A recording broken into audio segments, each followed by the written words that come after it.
Good morning students.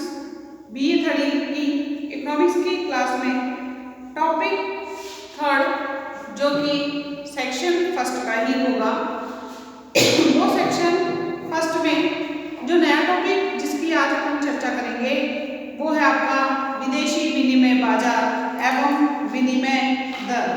सबसे पहले आप टॉपिक डालिए, विदेशी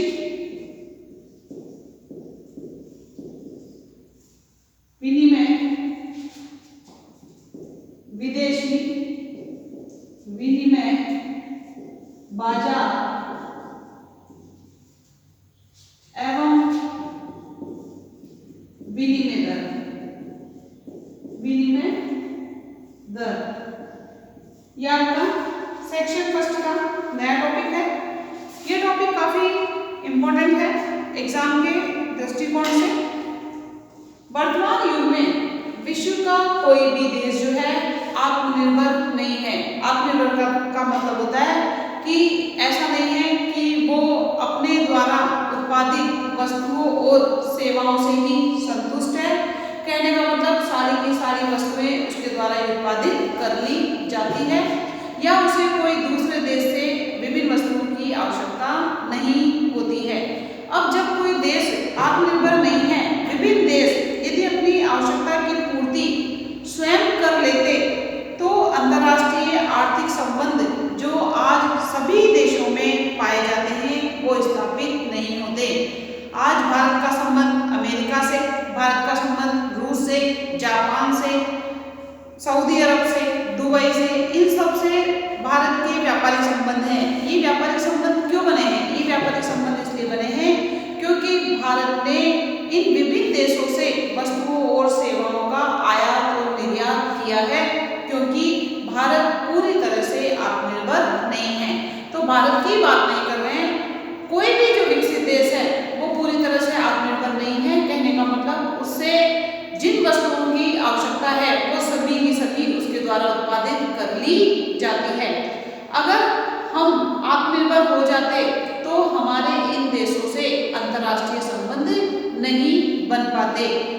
इस प्रकार विभिन्न देशों से हम वस्तुओं का आयात करते हैं और विभिन्न देशों में वस्तुओं का निर्यात करते हैं।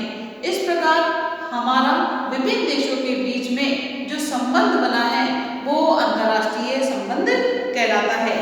इस प्रकार सभी देशों में आर्थिक संबंध स्थापित हुए हैं और उस आर्थिक संबंध के स्थापित होने का कारण है अंतर्राष्ट्रीय व्यापार। अंतर्राष्ट्रीय व्यापार आपको पता है पिछली क्लास में या पिछली क्लासों में हमने जो फर्स्ट टॉपिक पढ़ा था वो अंतर्राष्ट्रीय व्यापार ही पढ़ा था।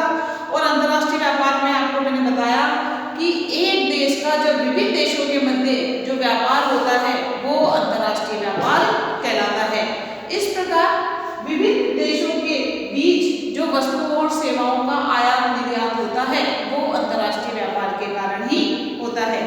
प्रत्येक देश उन्हीं वस्तुओं के उत्पादन में विशिष्टीकरण प्राप्त करता है जिसमें उसकी लागत कम आ रही है और उत्पादन ज्यादा मात्रा में हो रहा है। क्योंकि जो व्यापार किया जाता है, जो व्यापार होगा वो श्रम विभाजन और विशिष्टीकरण के आधार पर किया जाता है और श्रम विभाजन की प्रणाली को अपनाकर विशिष्टीकरण यानी जिस व्यक्ति में जिस वस्तु में हमें कुशलता प्राप्त है उसी वस्तु का ज्यादा मात्रा में उत्पादन करके उस वस्तु का हमें निर्यात या हम उस वस्तु का निर्यात करके विदेशी मुद्रा अर्जित करते हैं और इस विदेशी मुद्रा से हमें जिन वस्तुओं की आवश्यकता होती है उन वस्तुओं को हम विदेशों से मंगा सकते हैं।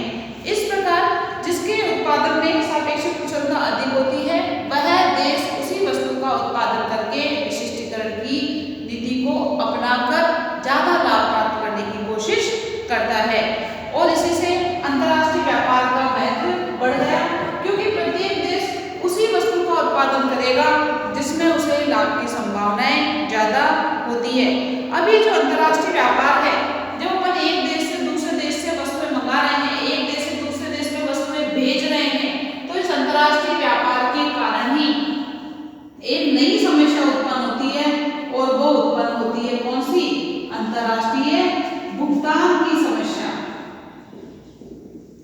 अंतर्राष्ट्रीय भुगतान की समस्या। अंतर्राष्ट्रीय भुगतान की समस्या क्यों उत्पन्न होगी कि जब आप विदेशों से वस्तुएं मंगाओगे तो उसे उसका हमें भुगतान करना होता है और वो जो भुगतान किया जाता है वो भुगतान उस देश की मुद्रा के अंतर्गत ही या उस देश की मुद्रा में ही हमें भुगतान करना होता है। जैसा कि विदित है विभिन्न देशों में विभिन्न प्रकार की मुद्रा का चलन है। अलग अलग देश है, अलग अलग देशों में अलग अलग मुद्राओं का चलन है। भारत की बात करते हैं तो भारत में रुपया करेंसी के रूप में है। अमेरिका की बात करते हैं तो अमेरिका में डॉलर मुद्रा के रूप में प्रचलन में है। इसके बाद आप बात करो जापान की, रूस की बात करो, रूस की मुद्रा रूबल है जो कि उसी देश की मुद्रा की चलन में है। बांग्लादेश की बात करते हैं, बांग्लादेश की मुद्रा क्या है? टका है। इस प्रकार जो है अलग अलग देशों की अलग अलग मुद्राएं होती है। तो हमें जो भुगतान किया है, हमें जो भुगतान करना होता है वो उसी देश की मुद्रा के अंतर्गत करना होता है। तो अलग अलग देशों की अलग अलग मुद्रा का चलन है जो राष्ट्र की सीमाओं तक ही मान्य होती है। भारत का जो रुपया है वो भारत देश के अंदर तक मान्य है। जैसे कि भारत से आप दूसरे देश से वस्तुएं मंगाओगे तो उसका भुगतान आपको उसी मुद्रा के अंतर्गत करना होगा। इसके बाद जो है नेक्स्ट बात ये आती है कि भारत अगर अपने देश की सीमा के अंदर व्यापार करता है तो वो अंतर्राष्ट्रीय व्यापार कहलाता है और उस वस्तुओं का जो भुगतान करना होता है वो भुगतान किसमें करना होता है? वो भुगतान करना होता है अपने देश की मुद्रा में ही, और जो अपने देश की मुद्रा है वो है आपकी रुपया। तो अंतर्राष्ट्रीय भुगतान की समस्या के लिए, अंतर्राष्ट्रीय भुगतान की समस्या में सबसे बड़ी समस्या ये आती है कि हमें उसी देश की मुद्रा में उसका भुगतान करना होता है। इसलिए जब एक देश के निवासी अपनी वस्तुओं और सेवाओं का निर्यात दूसरे देशों से करते हैं तो वे अपने ही देश में मुद्रा में भुगतान लेना चाहते हैं। कहने का मतलब अगर हम अमेरिका से वस्तुएं मंगा रहे हैं, अगर हम अमेरिका से वस्तुओं का निर्यात कर रहे हैं तो हमें अमेरिका को क्या देना पड़ेगा? डॉलर में भुगतान करना होता है। यदि आप रूस से वस्तुएं मंगा रहे हो तो उसका भुगतान हमें रूबल में करना होगा। कहने का मतलब जिस देश से वस्तुएं मंगा रहे हो वो देश जो भुगतान प्राप्त करेगा वो भुगतान किसमें करेगा? अपनी मुद्रा में ही प्राप्त करना चाहता है। इस प्रकार विदेशी नागरिक उनके देश में स्वयं के देश की मुद्रा में भुगतान दे सकते हैं। विश्व में अंतर्राष्ट्रीय मुद्रा नाम की कोई वस्तु नहीं है जिसे सभी देश के निवासी स्वीकार कर सकते हैं। कहने का मतलब है कि पूरे अंतर्राष्ट्रीय व्यापार में अगर हम बात करते हैं तो एक देश की करेंसी कोई ऐसी करेंसी नहीं है जिसका भुगतान सभी व्यक्ति जो है या सभी देश स्वीकार कर सके। उन्हें तो अपने देश की मुद्रा में ही भुगतान प्राप्त होना चाहिए या उन्हें प्राप्त करना है। इस प्रकार ये समस्या जो है पहले नहीं थी। क्यों? क्योंकि पहले स्वर्णमान की विधियां प्रचलित थी जिसमें आप अगर किसी देश से वस्तुएं मंगा रहे हो तो उसके बदले में आप सोना दे दो और सोना प्रत्येक देश के द्वारा स्वीकार कर लिया जाता था। लेकिन जब से ये स्वर्णमान पद्धति खत्म हुई है, जब से ये स्वर्णमान पद्धति प्रचलन में नहीं रही है, जिस समय से दूसरे देशों की मुद्रा का भुगतान उसी देश की मुद्रा में होने लगा है तब से अंतर्राष्ट्रीय भुगतान की समस्या सामने आने लगी है। पहले ये समस्या अधिक जटिल नहीं थी जब स्वर्णमान विधि प्रचलित थी भुगतान के अंतर्गत, क्योंकि विदेशी भुगतान स्वर्ण के माध्यम से किया जा सकता था और सोना तो सभी जगह सेम होता है, उसे लेने से कोई भी देश मना नहीं करेगा क्योंकि उस समय स्वर्णमान में ही भुगतान होता था। उस समय इतनी बड़ी समस्या जटिल नहीं थी।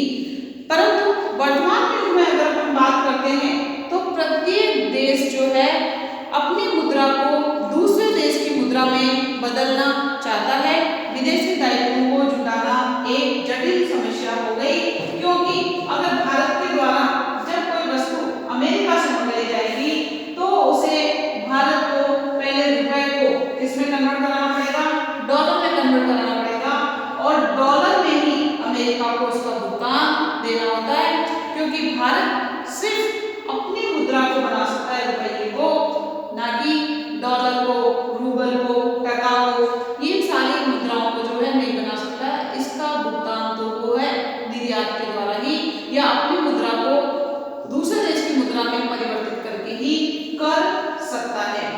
इस प्रकार ये इसकी थोड़ी सी भूमिका थी। नेक्स्ट विदेशी विनिमय के अर्थ के बारे में पढ़ेंगे कि ये जो विदेशी मुद्रा है इसका जो लेन देन होता है वो लेन देन किस प्रकार से होता है, या विदेशी विनिमय का अर्थ क्या है।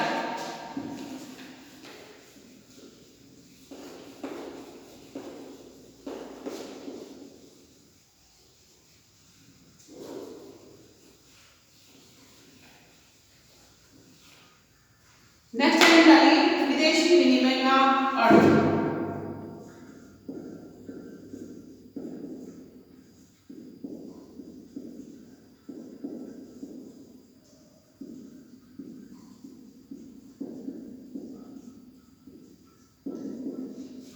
कई बार दो नंबर का क्वेश्चन पूछ लिया जाता है, विदेशी विनिमय किसे कहते हैं या विदेशी विनिमय की परिभाषा बताइए। विदेशी विनिमय में वह सभी रीतियां हैं जिनके माध्यम से देश की मुद्रा को दूसरे देश की मुद्रा में परिवर्तित किया जाकर विदेशी भुगतान किए जाते हैं। कहने का मतलब अपने देश की मुद्रा को विदेशी मुद्रा में परिवर्तित करके जो हम वस्तुएं उस देश से मंगा रहे हैं उसके भुगतान करने को ही विदेशी विनिमय कहा जाता है। उनको भी विदेशी विनिमय इसलिए कहेंगे क्योंकि हमने हमारे देश की करेंसी को उस देश की करेंसी में परिवर्तित किया है उस वस्तु के भुगतान के लिए। कभी कभी विदेशी विनिमय का अभिप्राय जो है विदेशी विनिमय दर से भी लिया जाता है, जिसमें हम हमारी करेंसी को दूसरे देश की करेंसी में बदल रहे हैं। इसमें अलग अलग अर्थशास्त्रियों के द्वारा अलग अलग परिभाषाएं दी गई है। पहले आप इसको साधारण अर्थों में या साधारण शब्दों में जो इसकी परिभाषा है उसके बारे में देख लीजिए या उसके बारे में नोट कर लीजिए। इसमें लिखिए इसके अंतर्गत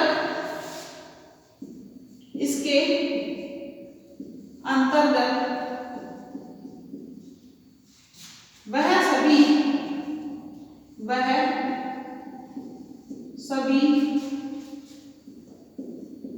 रीतियां आती है। इसके अंतर्गत वह सभी रीतियां यानी वह सारी विधियां आ जाती है जिसमें एक देश की मुद्रा का दूसरे देश की मुद्रा में परिवर्तन किया जाकर जिनके माध्यम से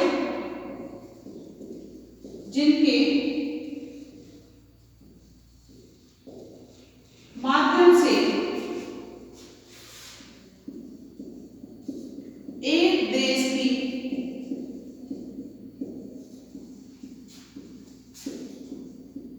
मुद्रा को दूसरे देश की मुद्रा में दूसरे देश की मुद्रा में इसको इन्वर्टेड कॉमा में लिख दीजिए।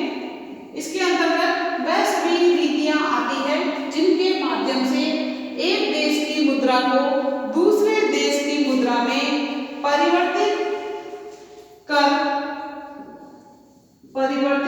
मतलब एक्सचेंज परिवर्तित कर विदेशी भुगतान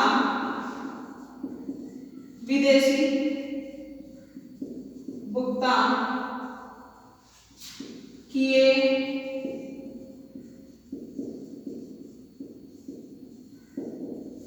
जाते हैं। भाई आप अपने मुद्रा को दूसरे देश की मुद्रा में परिवर्तित कर रहे हो। परिवर्तित क्यों कर रहे हो?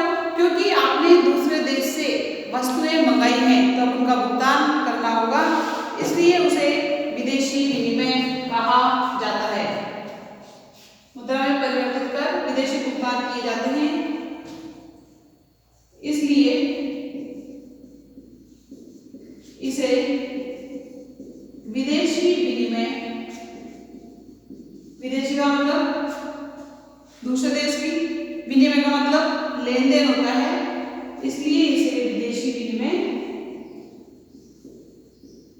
कहा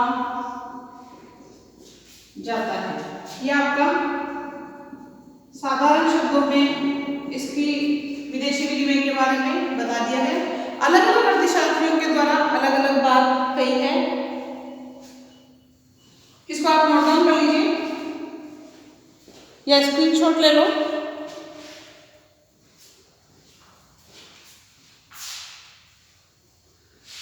प्रोफेसर हार्टले विदर्स, जो कि जाने माने अर्थशास्त्रियों में या उसमें वैज्ञानिकों में आते हैं, उन्होंने भी विदेशी विनिमय के बारे में परिभाषा दी है, जो कि इस प्रकार होगी। इसके अंतर्गत ये आपका जब स्क्रीनशॉट हो गया है तो अपन प्रोफेसर हार्टले विदर्स के अनुसार लिखेंगे।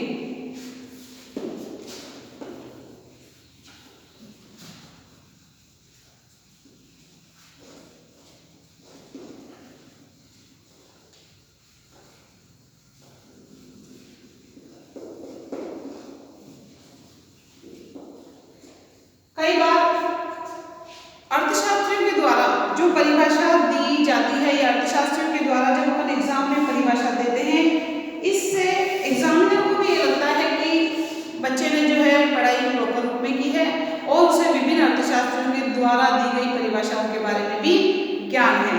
तो इसमें लिखिए प्रोफेसर हार्टले विदर्स के अनुसार। प्रोफेसर हार्टले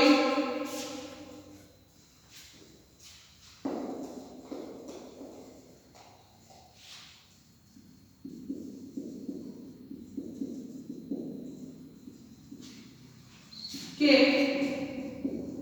अनुसार, और ये मैंने आपको पहले बता रखा है, जब किसी अर्थशास्त्री के द्वारा कोई परिभाषा दी जाएगी तो वो भी आपको इन्वर्टेड कोमा में ही देनी है। इनके द्वारा जो परिभाषा दी गई है इसमें विदेशी विनिमय से तात्पर्य, इन्वर्टेड कोमा में विदेशी विनिमय से तात्पर्य प्रोफेसर हार्टले विदर्स के अनुसार, प्रोफेसर हार्टले विदर्स के अनुसार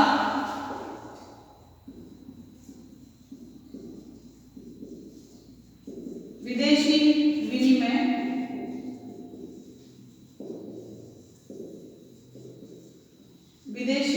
विनिमय से तात्पर्य अन्य देशों की मुद्रा खरीदने एवं अन्य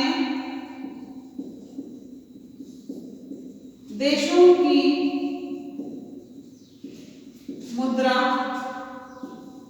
खरीदने का मतलब क्या होता है? क्रय करना होता है। क्योंकि अपन जब कोई भी देश की मुद्रा में या किसी भी देश को उसके देश की मुद्रा में भुगतान कर रहे हैं तो हम अपने देश की करेंसी को देकर दूसरे देश की करेंसी को क्या खरीदेंगे? खरीदेंगे। तो खरीदने एवं बेचने से है।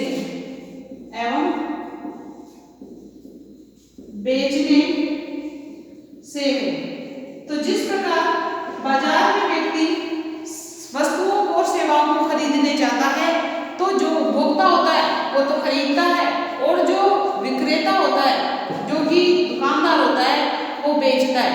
इसी प्रकार विदेशी विनिमय बाजार में विदेशी मुद्राओं का लेन देन होता है, उनको खरीदा और बेचा जाता है तथा यह उसी ढंग से किया जाता है तथा यह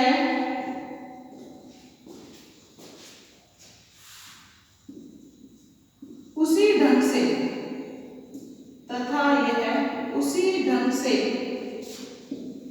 किया जाता है जिस प्रकार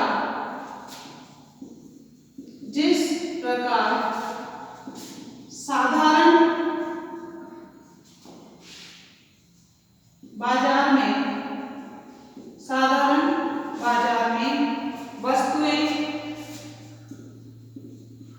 वस्तुएं खरीदी व बेची जाती है। कहने का मतलब जिस प्रकार से व्यक्ति बाजार में जाकर वस्तुओं और सेवाओं का क्रय विक्रय करता है, उसी प्रकार विदेशी विनिमय बाजार में भी अन्य देशों की मुद्रा को खरीदने और बेचने का काम किया जाता है विदेशी विनिमय बाजार में। और विदेशी विनिमय में होता है अन्य देशों की मुद्राओं को खरीदने और बेचने से। इस प्रकार हार्टली विदर्श के अनुसार विदेशी विनिमय अंतर्राष्ट्रीय मुद्रा के विनिमय का कला और विज्ञान है। उसको आपको लिखने की आवश्यकता नहीं है। आपको तो विदेशी विनिमय की जो परिभाषा देनी है, तो हार्टली विदर्श के अनुसार यही परिभाषा देनी है कि विदेशी विनिमय से तात्पर्य अन्य देशों की मुद्रा को या अन्य देशों की मुद्रा खरीदने और बेचने से है, तथा ये उसी ढंग से किया जाता है जिस प्रकार साधारण बाजार में वस्तुएं खरीदी व बेची जाती है। नेक्स्ट है प्रोफेसर चैपमैन के शब्दों में एक परिभाषा और लिख लो। प्रोफेसर चैपमैन, इन्होंने भी विदेशी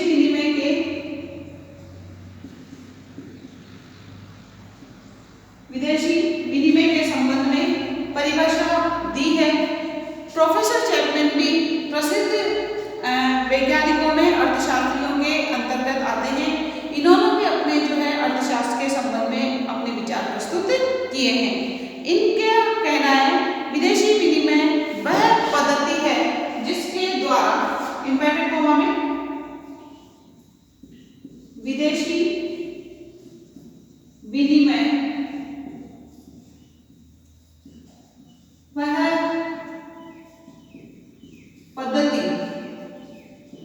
का मतलब क्या होता है? प्रोसेस होता है। तो विदेशी विनिमय वह पद्धति है जिसके द्वारा दो देशों के बीच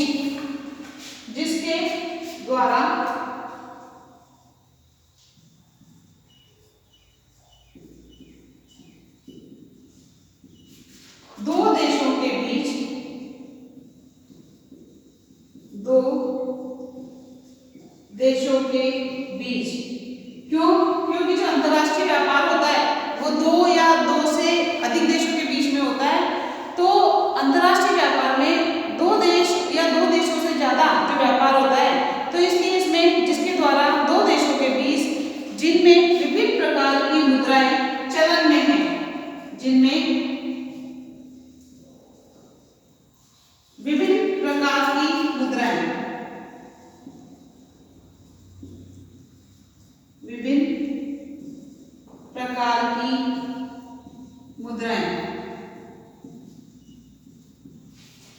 चलन में है। ये तो आपको पता ही है, अलग अलग देशों की मुद्राएं अलग अलग देशों के में चलन में है। पहले जब व्यापार किया जाता था अंतर्राष्ट्रीय व्यापार, तो कोई भी देश वस्तुएं मंगाता था, उसके बदले में सोना दे देता था और दूसरा देश आराम से सोना ले लेता था। उस समय स्वर्णमान पद्धति चलती थी। लेकिन जब से ये पद्धति बंद हुई है, जब से ये पद्धति चलन में नहीं है, अलग अलग देशों की मुद्राएं चलन में आने लगी है, तब से उसका भुगतान उसी मुद्रा में किया जाता है। और उसका भुगतान करने के लिए हमें हमारी करेंसी को विदेशी विनिमय बाजार से दूसरे देश की करेंसी में परिवर्तित करना होता है। तो विभिन्न प्रकार की मुद्राएं चलन में है, भुगतान होता है, उसी में भुगतान होता है, उसी में भुगतान होता है। ये प्रोफेसर चैपमैन के द्वारा विदेशी विनिमय की परिभाषा दी गई है। आप इसको भी नोट डाउन कर लीजिए। अगर आपके 2 नंबर का क्वेश्चन आता है कि विदेशी विनिमय की परिभाषा या विदेशी विनिमय का अर्थ बताइए, तो आप साधारण शब्दों में बताकर फिर इसकी विदेशी विनिमय परिभाषा की प्रोफेसर हार्टली विदर्श के अनुसार और प्रोफेसर चैपमैन के शब्दों में बताकर समझा सकते हैं। अब नेक्स्ट विदेशी विनिमय बाजार के बारे में चर्चा करेंगे। आप इसको नोट डाउन कर लीजिए, स्क्रीनशॉट ले लीजिए। नेक्स्ट हेडिंग डालिए बाजार। ये तो आपका विदेशी विनिमय था। अब विदेशी विनिमय बाजार, जिस प्रकार से बाजार से वस्तुएं खरीदी जाती है उसके बदले में क्रेता उसका भुगतान करता है विक्रेता को, और विक्रेता उस भुगतान के बदले में वस्तु प्रदान करता है क्रेता को। उसी प्रकार विदेशी मुद्राओं के खरीदने और बेचने के लिए भी विदेशी विनिमय बाजार होते हैं, जहां पर अलग अलग देशों की मुद्राएं होती है और जो भी क्रेता होता है वो उस हिसाब से उन देशों की मुद्राओं में, जिस देश की मुद्रा उसकी आवश्यकता होती है, वो अपनी करेंसी देकर उस देश की मुद्रा को प्राप्त कर सकता है। तो साधारण शब्दों में जिस प्रकार के बाजार होते हैं उसी प्रकार फॉरेन करेंसी या विदेशी करेंसी को प्राप्त करने के लिए भी विदेशी विनिमय बाजार बनाए गए हैं। तो लिखिए विदेशी विनिमय बाजार या हेडिंग डाल लीजिए विदेशी विनिमय बाजार। साधारण शब्दों में मैंने आपको बता ही दिया है कि जिस प्रकार से वस्तुएं और सेवाएं खरीदने के लिए बाजार में बहुत सारी वस्तुएं होती है, उसी प्रकार विदेशी विनिमय बाजार में भी सभी देशों की मुद्राओं का क्रय और विक्रय किया जाता है। जो जिस देश की मुद्रा की आवश्यकता होती है, आप अपने देश की करेंसी देकर, अपने देश के रुपये को देकर उस देश की मुद्रा प्राप्त कर सकते हो। तो साधारण शब्दों में आप ये लिख लीजिए इसमें विदेशी विनिमय वह बाजार है जहां विभिन्न देशों की मुद्राओं का क्रय विक्रय होता है। विदेशी विनिमय बाजार वह बाजार है, इसको भी इन्वर्टेड कॉमा में लिख लीजिए, विदेशी विनिमय बाजार वह बाजार है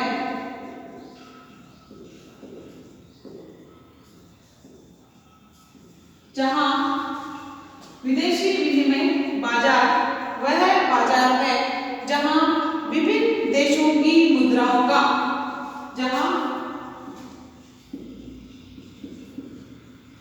विभिन्न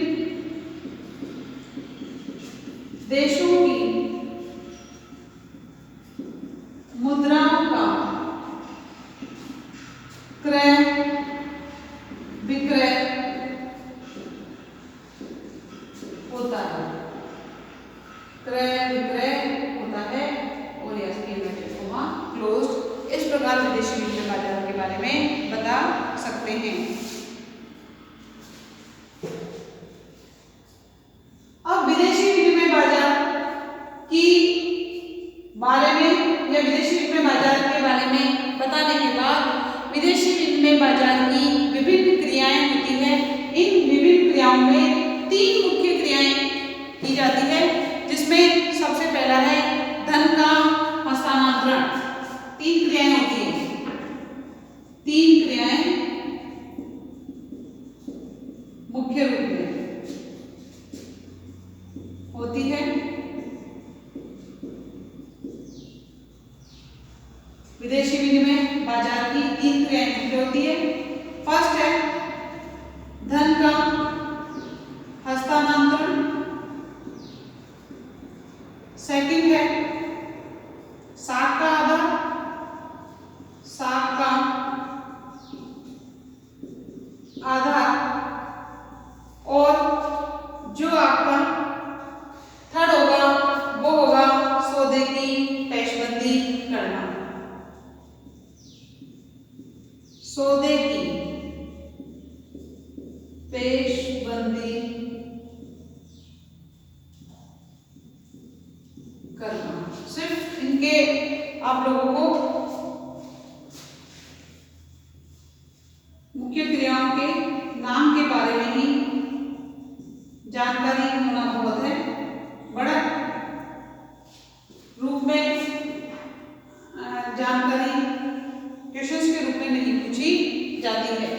इस प्रकार विदेशी विनिमय बाजार की 3 क्रियाएं मुख्य होती है। यहाँ विदेशी विनिमय बाजार कर दीजिए।